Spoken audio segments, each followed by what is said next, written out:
My name is David Miller, and 2 days before Christmas, the woman who cheated and abandoned me and our 3-year-old son 8 years ago stood on my porch with another man's child asking to be a family again.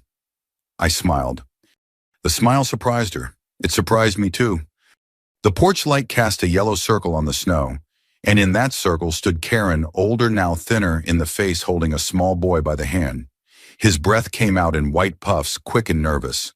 The wind slid through the gap beneath the door and rattled the loose storm window. Somewhere down the block, a church bell practiced a hymn, slow and off-key, the way it always sounds a few days before Christmas. David, she said, like the name was a warm coat she expected me to put back on. I know this is sudden. I kept smiling. Not because I was happy, because 8 years had taught me something about control. Behind me, the house smelled like old pine cleaner and coffee that had been reheated once too often. Ethan, my son, now 11, was upstairs pretending to read. I knew he was listening. He always listened when the past came knocking. Karen nodded toward the boy. This is Noah, she said. He's 6. The kid's jacket was too thin for an Iowa December, the zipper crooked. His cheeks were red from the cold. He looked at me the way kids do when they're trying to decide whether a grown-up is safe. I stepped aside. Come in, I said, not to Karen, but to the boy. It's cold. Karen hesitated, then crossed the threshold. Snowflakes clung to her hair and melted on the welcome mat. I took Noah's jacket, hung it on the peg by the door, and handed him a mug of cocoa I'd just poured for Ethan before the bell rang. His hands wrapped around it like it was a promise. Karen watched me, eyes flicking around the living room. Same couch, same bookshelf, same crooked picture of the Mississippi River I bought at a local art fair years ago. She took it all in like someone measuring square footage. I didn't come for forgiveness, she said quickly. I came because this matters. I smiled again, a smaller smile this time. It mattered 8 years ago. Her mouth tightened. I made mistakes. 8 years ago, 2 days before Christmas, she had packed a suitcase while I was at work at the credit union. I came home to an empty closet and a note on the counter written in a hurry. Ethan stood in the hallway holding his stuffed bear, asking why Mommy was mad at him. Outside, the neighbors' lights blinked red and green, cheerful and blind. I'd learned to live with the quiet after that, the kind of quiet that rings in your ears at night, the kind that makes you measure time in small victories, first full night. Ethan slept through first Christmas morning, without tears first day of school, where he didn't ask if she'd show up. Now Karen stood in my living room, snow melting into the rug, talking about second chances. We can do this right, she said. I know you. You're steady, you always were. Noah sipped, his cocoa eyes darting between us. I pulled a blanket from the chair and draped it over his shoulders. Karen reached out as if to touch my arm. I stepped back just enough. Upstairs, a floorboard creaked. Ethan's here, Karen said, her voice softening. I'd like to see him. That's not your call, I said, still calm. She swallowed. I have rights, David. There it was, not love, not regret, paper words, legal words. 8 years ago, after she left, I learned the taste of numbers. Overtime hours, daycare bills, gas receipts. I sold my old Chevy to keep the lights on. Mrs. Dorothy Harlan from next door brought casseroles and watched Ethan when I worked late. Storms pass, she told me once, patting my shoulder, but kids remember who stayed. Karen hadn't stayed. She hadn't paid child support either. Not once.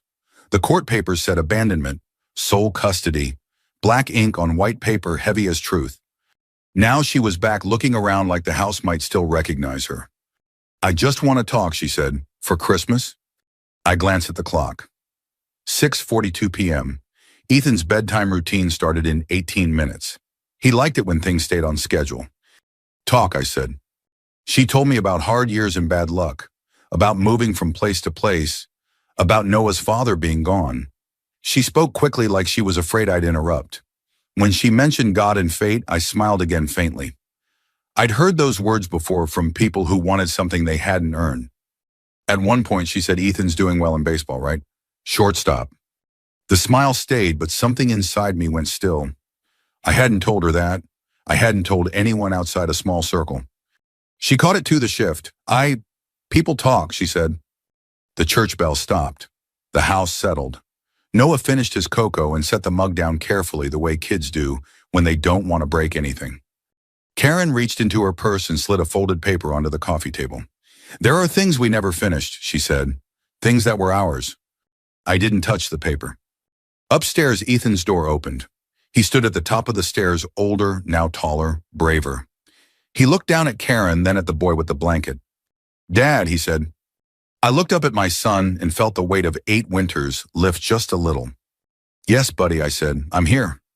Karen watched us, hope flickering like a faulty bulb. I kept smiling because after 8 years, I finally understood something she didn't. This wasn't the end of the story. It was the beginning of the truth. The night Karen showed up, I slept in my chair outside Ethan's room.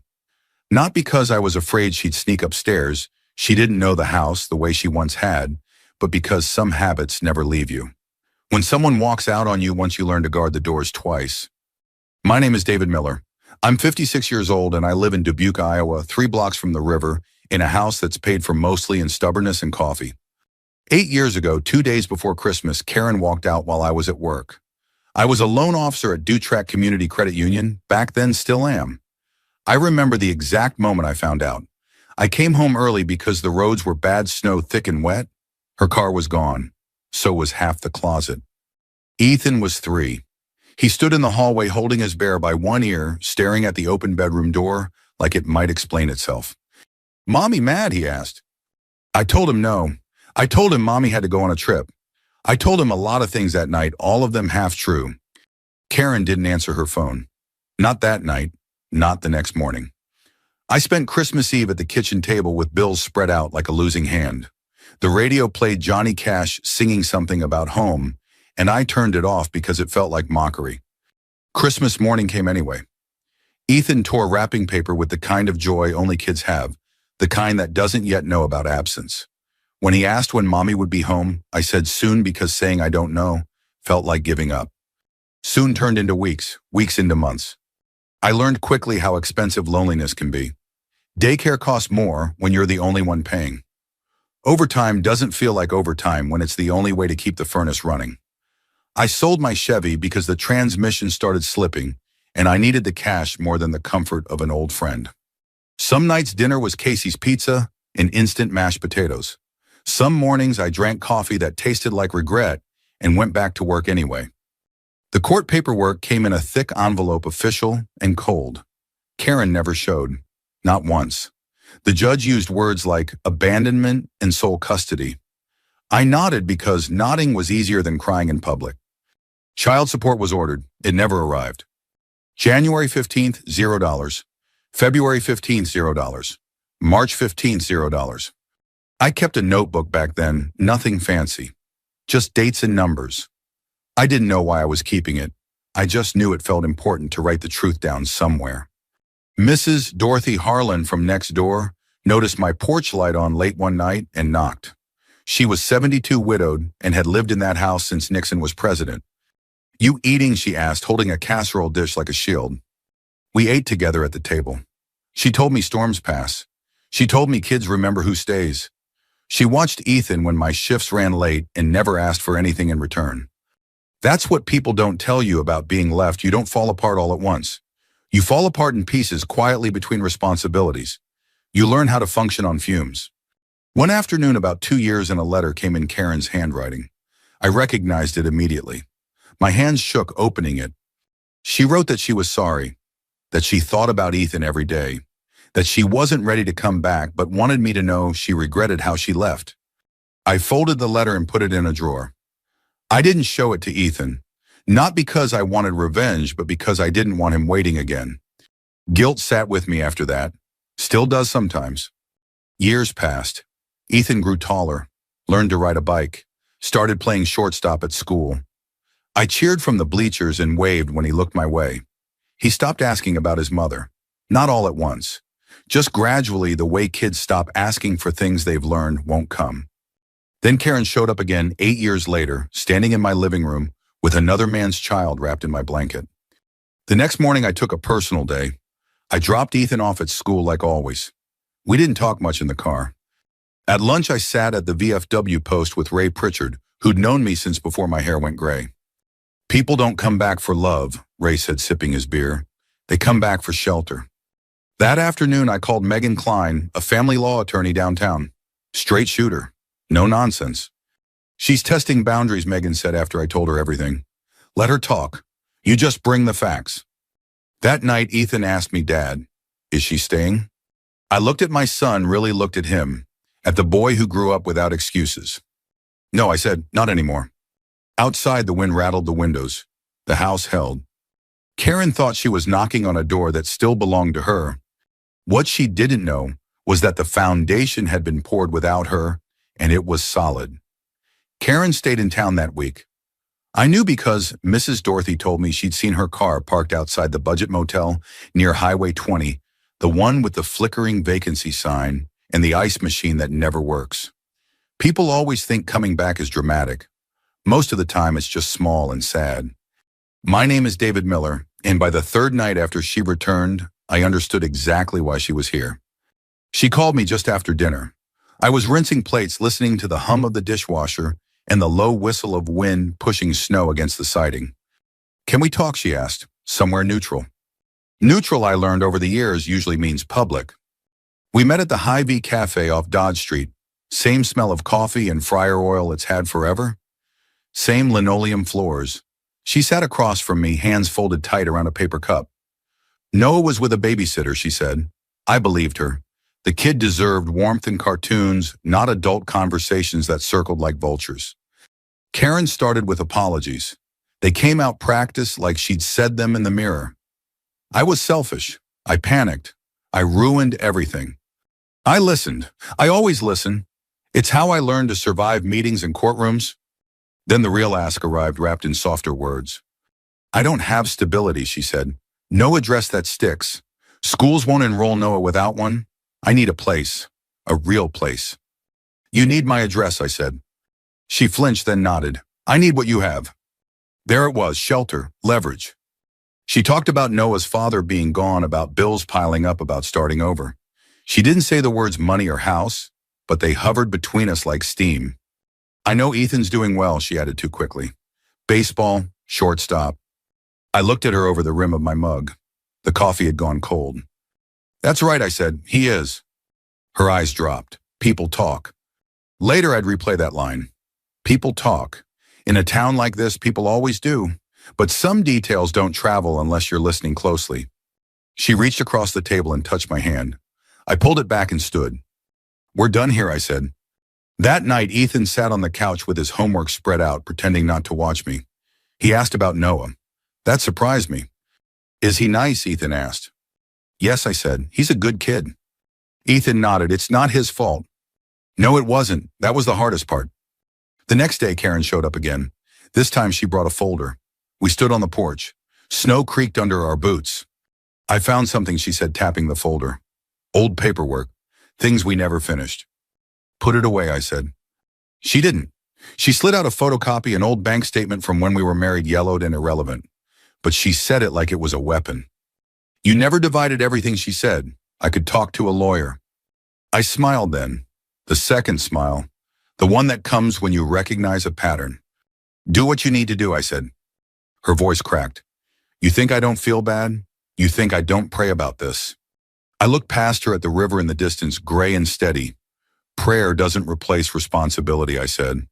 She left angry that time, tires spinning on slush. That evening, Ethan asked me a question that sat heavy in my chest. Dad, if she comes back, will I have to share my room again? I sat beside him and put my arm around his shoulders. He leaned in without thinking. No, I said, you won't. Later, after he went to bed, I pulled out the old notebook. Dates, numbers. Zeros stacked like snowdrifts. I added one more note at the bottom. She's not here for forgiveness. I called Megan Klein the next morning. She's hinting at reopening things, I said. Custody, property. Megan didn't sound surprised. Let her, she said. Truth does better in daylight. I hung up and stared out the window. The porch light was off now. The house felt settled, like it knew where it stood. Karen thought she was coming back to a negotiation. What she didn't realize was that I'd already paid the price. All that was left was the reckoning.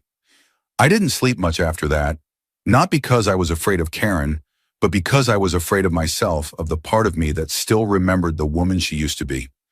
My name is David Miller, and when you've been steady for 8 years, people assume the hard part is over. They're wrong. The hard part comes when the past tries to move back in and asks you to make room. The morning after Karen waved that old bank statement on my porch, I took a sick day. I dropped Ethan at school like always. Same routine, same goodbye. He slammed the car door and jogged toward the building, backpack bouncing. I waited until he disappeared inside before I let my hands rest on the steering wheel a second longer than usual. I drove downtown to the VFW post on Locust Street. It was early quiet, the kind of quiet that smells like floor cleaner and old coffee. Ray Pritchard was already there, sitting at the bar with his back straight, staring into a mug like it was telling him secrets. "You look like a man thinking too much," he said without turning. I said, taking the stool beside him. Ray had known me since before Karen. He'd watched Ethan grow up in snapshots and short conversations. He listened while I talked. When I finished, he nodded once. "People who left don't come back to apologize," he said. "They come back to collect." "What if part of me wants to forgive?" I asked. Ray finally looked at me. Forgiveness doesn't mean forgetting, and it sure as hell doesn't mean letting someone move the furniture back in. That afternoon, I met Megan Klein in her office above a dentist's practice. The waiting room smelled like antiseptic and burnt coffee. Megan didn't waste time. "She abandoned the child," she said, flipping through my paperwork. 8 years, no support, no visitation. She has no standing to just come back, but she can make noise. "She already is," I said. "Good," Megan said. "Noise attracts witnesses." She explained mediation, how public settings cool bad behavior, how numbers don't argue, how the truth presented calmly does most of the work. "You don't need revenge," she said. "You need boundaries." That night I dreamed of our old kitchen. Karen stood at the stove humming, wearing one of my shirts. Ethan was small again, laughing. For a moment everything felt right. Then I woke up. The house was dark. The heater clicked on. I lay there staring at the ceiling, anger rising, not at Karen, but at myself for missing something that no longer existed. I got up and checked on Ethan. He slept sprawled sideways, one foot hanging off the bed. I pulled the blanket up and stood there a minute, breathing him in, reminding myself why I'd stayed. The plan came together quietly. No traps, no shouting, just facts lined up like fence posts. Megan set up a mediation at the VFW Hall neutral ground community space. Karen agreed faster than I expected. I think she believed confidence would carry her. The day before the meeting, Karen came by again. This time Noah was with her. The wind cut sharp and the kid's nose was red. "Can he warm up?" she asked. I nodded. I gave Noah cocoa and set him at the table with crayons Ethan didn't use anymore. Karen hovered, eyes soft, voice low. "You don't have to do this," she said. "We could handle it privately." I smiled, the third kind, the one that understands temptation. "This is private," I said, "just not secret." She reached for my hand again. I stepped past her and handed Noah a cookie. That night, Ethan asked, "Dad, if she comes back, will everything change?" I sat beside him on the couch. "No," I said, "some things don't change, they grow." He nodded, satisfied. Outside the porch, light glowed steady against the snow. I laid out the folder on the table after Ethan went to bed. Court orders, payment records, my old notebook, 8 years of zeros. I didn't feel angry, I felt ready. Karen thought the meeting would be about feelings. I knew it would be about facts. The VFW hall smelled like old wood, black coffee, and winter coats that had seen too many Iowa Januaries. Flags lined the walls. Folding chairs were set up in uneven rows the way they always are when a place is meant for fish fries and funerals not reckoning. My name is David Miller, and by the time I walked into that room, I wasn't angry anymore. I was calm. Calm is what comes after you've already survived the worst things someone can do to you. Karen arrived 10 minutes late. She always had. She wore a dark coat and a careful expression, the kind people practice in mirrors. Noah wasn't with her. I was grateful for that. Megan Klein sat beside me, legal pad open, pen ready. Ray was in the back, arms crossed. Mrs. Dorothy sat near the aisle, purse in her lap, eyes sharp as ever. A mediator from the county adjusted his glasses and cleared his throat. "We're here to discuss family matters," he said. "Let's keep this respectful." Karen nodded quickly. "Of course." She started talking right away. About growth, about mistakes, about how people change. Her voice rose and fell faster as she went, tears appearing on cue. She talked about Christmas, about forgiveness, about how children need both parents. I waited. When she paused to breathe, I stood. "I'll be brief," I said. The room quieted. Even the old heater seemed to hold its breath. 8 years ago, I said, 2 days before Christmas, Karen left our son and me. She did not return. She did not call. She did not provide support. Karen shook her head. "That's not fair." I kept going, my voice even. "January 15th, year one," I said. "Child support paid $0. February 15th, $0. March 15th, $0. I didn't rush. I let the numbers land. I read through the months, the years, page after page, zeros stacked like snowfall. Karen's breathing got louder. "I didn't have money," she said. "You know that." "I know you didn't send any," I said. The mediator leaned forward. Megan slid the court order across the table. Sole custody, abandonment, official stamps, ink that doesn't care about feelings. Karen's voice rose. "I was young. I was scared. I made mistakes." "So did I said. I stayed." There was a murmur in the room, not loud, just acknowledgement. Karen tried one last turn. "Ethan deserves his mother." At that, the side door opened. Ethan stepped in, backpack on shoulders squared. He'd insisted on coming. Megan and I had agreed only if he spoke once, and only if he wanted to. He looked at Karen, really looked at her. "Were you the one who made my dad cry that Christmas?" he asked. It wasn't loud. It didn't need to be. Karen's mouth opened. No sound came out. The mediator cleared his throat again. "Based on the record," he said, "there is no standing to reopen custody at this time. There is, however, a significant arrears in child support." Megan nodded. "We'll be pursuing full recovery." Karen sat back deflated. The performance was over. No applause. I didn't smile then. I didn't need to. As we stood to leave, Karen whispered, "I watched you. I knew you'd be fine without me." I turned once. "We weren't," I said. "We just got better." Outside, the cold hit clean and sharp. Ethan walked beside me, quiet but steady. The flags above the hall snapped in the wind. Justice doesn't always shout. Sometimes it just states the truth and lets the silence do the rest. The snow was falling harder that night, the kind that quiets everything it touches.